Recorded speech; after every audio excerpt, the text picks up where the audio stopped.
There is a concept in psychology often referred to as the duck syndrome or the swan effect. Above the water, everything is calm, elegant, and composed. But beneath the surface, it is chaos. Violent kicking, just to stay afloat. Meet Leo. If you ask Leo's friends to describe him, they'd use words like machine, reliable, and successful. Leo is the first one in the office and the last one to leave.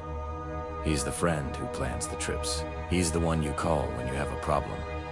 But Leo has a secret. He is terrified. Every single minute of every single day. High-functioning anxiety doesn't look like a panic attack in a corner. It looks like a promotion. It looks like a perfectly clean apartment. It looks like always saying yes. For Leo, anxiety isn't a barrier. It's his fuel.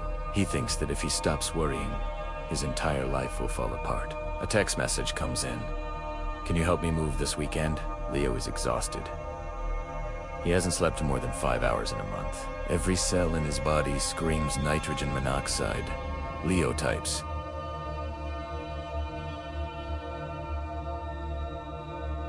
Sure, happy to help.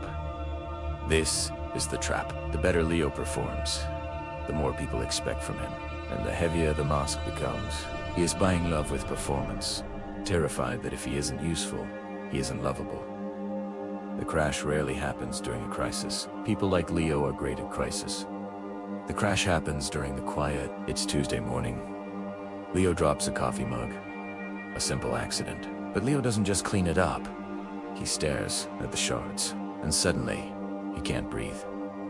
He falls to the floor. Not because of the mug, but because the mug was the permission he needed to finally stop holding it all together. He realizes he isn't running toward success anymore. He is running away from himself.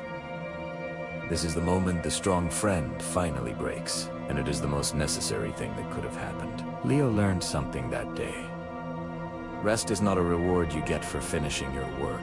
Rest is a biological requirement for survival. He started doing the hardest thing imaginable. He started disappointing people. He said no to the extra project.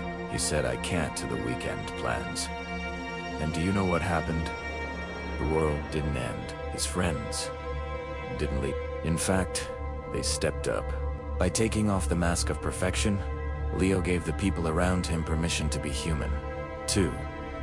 If you see yourself in Leo. If you feel like you have to earn your right to exist by being productive. I need you to hear this. You are not a machine. You are a human being, and you are worthy of love, even when you are doing absolutely nothing. I want to start a movement in the comments. If you are ready to put down the heavy weight you've been carrying, just comment the word human. Just that one word. Let's remind each other that we don't have to be perfect. We just have to be here. Subscribe for more stories that help you heal.